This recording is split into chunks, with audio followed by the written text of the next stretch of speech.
Every once in a while in international politics, a moment arrives that tells you more about a leader than a dozen rallies, 100 slogans, or 1,000 social media posts ever could. This is one of those moments, because what we are watching right now is not simply a standoff between the United States and Iran. It is not just another episode of brinkmanship in the Persian Gulf. It is a test of patience, of credibility, of leverage, and above all, of whether pressure without strategy is still being mistaken for strength. And I want to say this carefully because these are dangerous times, and dangerous times demand clarity.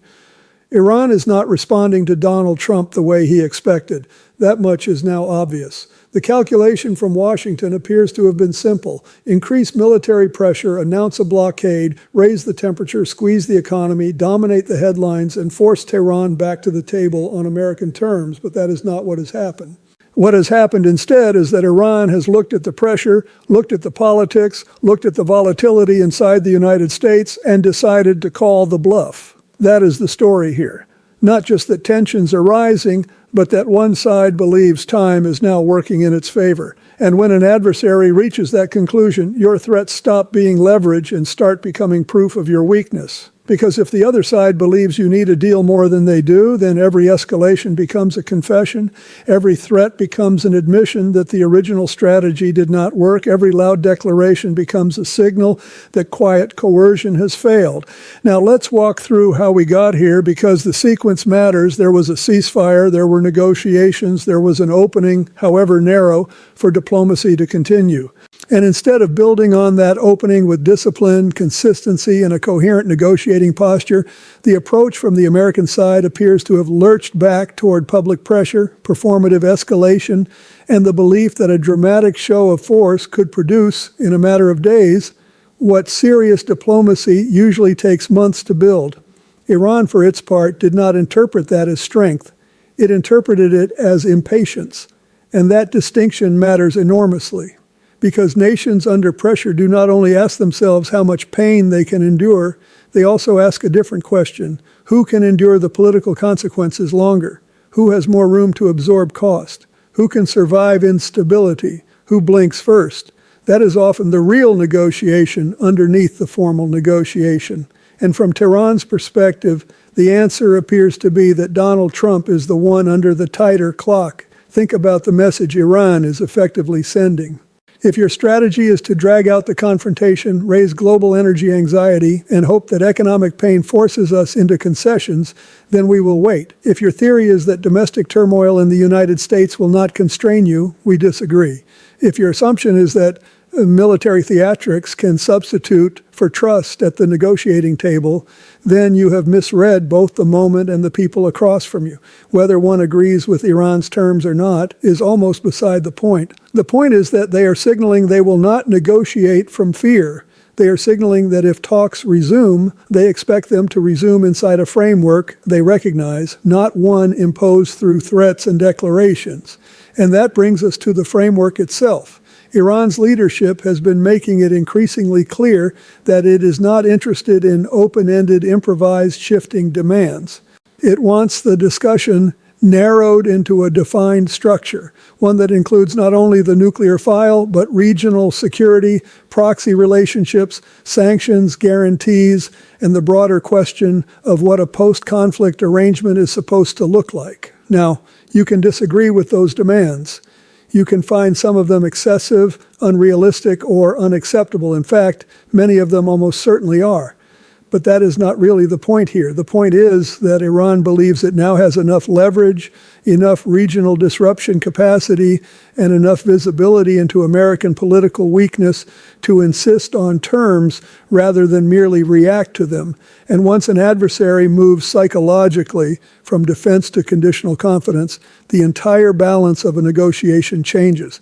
Because now they are no longer asking, how do we avoid the worst? They are asking, how much can we extract? That is a very different posture. And it is one that should worry anyone who assumed that the blockade itself would automatically produce capitulation. There is another piece of this that deserves more attention than it has received. Iran is not acting like an isolated government preparing to fold. It is acting like a government trying to widen the diplomatic field. Its outreach to China matters. Its outreach to Japan matters. Its contact with Pakistan matters. These are not random gestures.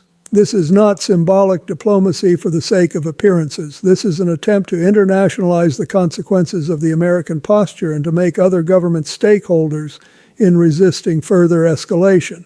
In other words, Iran is trying to change the question from will Tehran submit to how many countries want this crisis getting worse. That is a smart move, because once shipping, energy markets, insurance risks, and regional spillover become central to the conversation, the pressure no longer falls only on Iran. It falls on importers, it falls on allies, it falls on Asian economies, it falls on global markets, and it falls on American consumers. Suddenly, the standoff is no longer just about nuclear leverage or military signaling. It becomes about inflation, fuel costs, shipping insecurity, and whether the White House has a real off-ramp or merely another round of rhetoric. And here is where Donald Trump's approach starts to look less like strategy and more like improvisation. There is a difference between increasing pressure as part of a carefully sequenced diplomatic design and increasing pressure because the previous move did not produce the desired headline.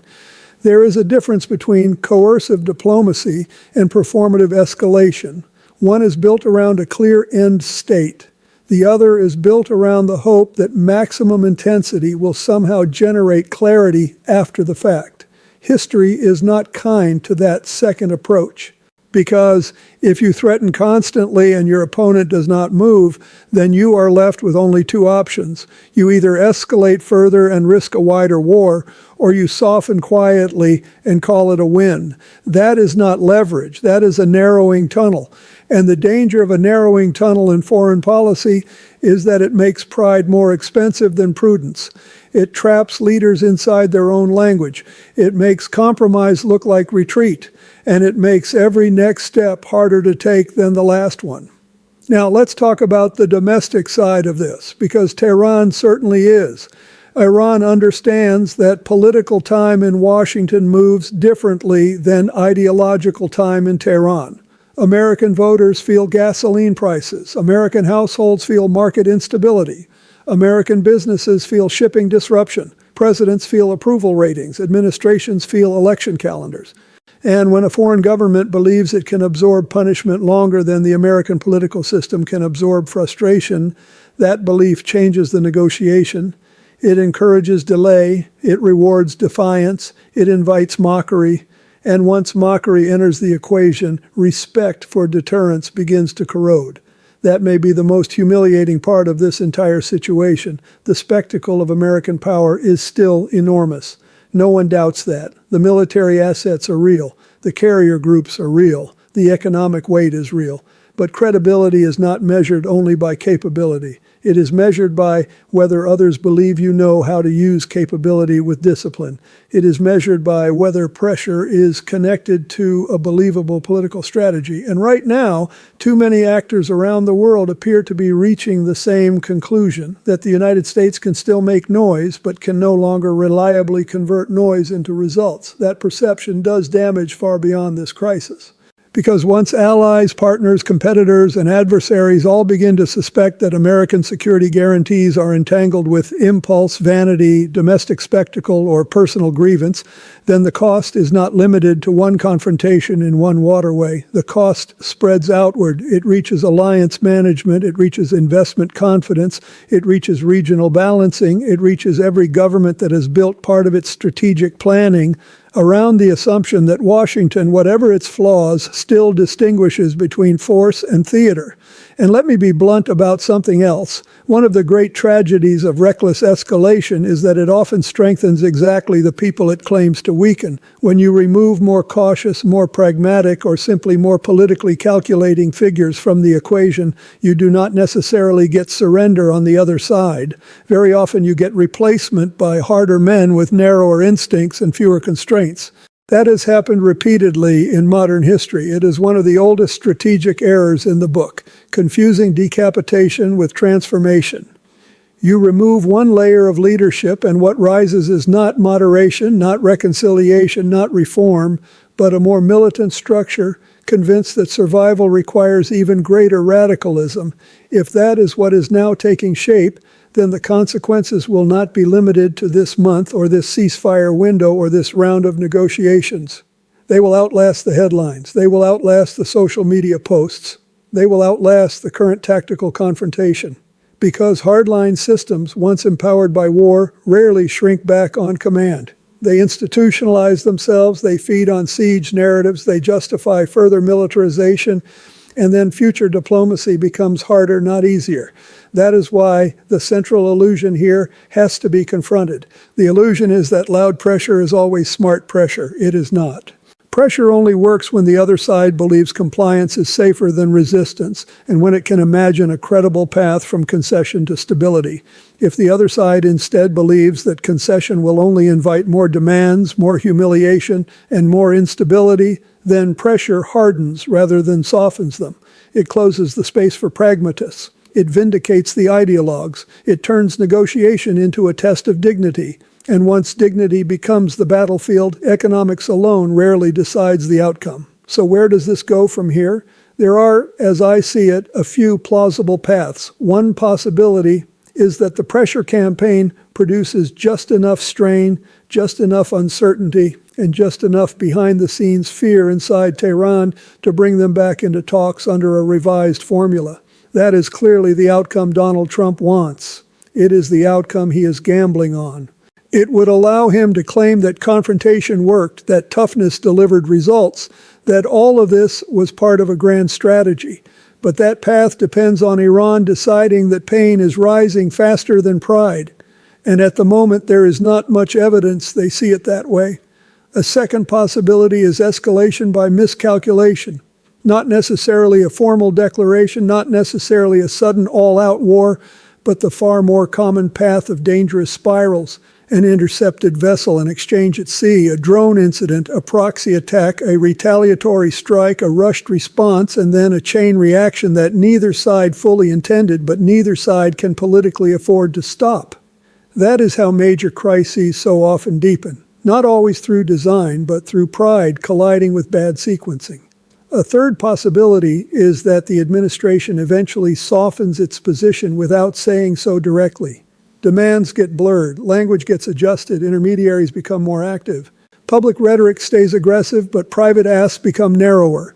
A partial arrangement emerges. Some sanctions discussion returns. Some formulas are quietly tolerated that previously were rejected in absolute terms. And then, as so often happens in politics, a tactical retreat is packaged as a strategic victory.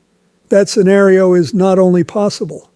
It may in fact be one of the more likely ones because it offers the one thing political leadership in moments like this often wants most, a face-saving exit.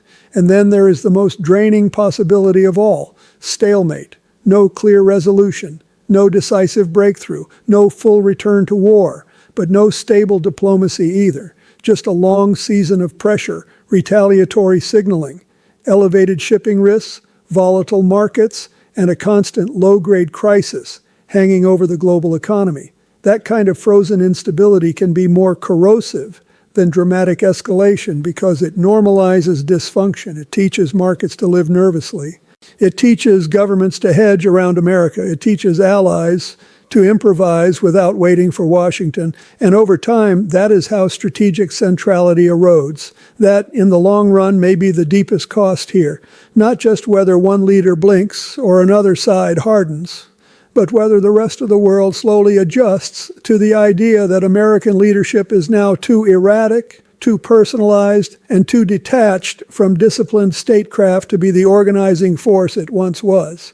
Great powers do not decline only through defeat. Sometimes they decline through exhaustion of trust.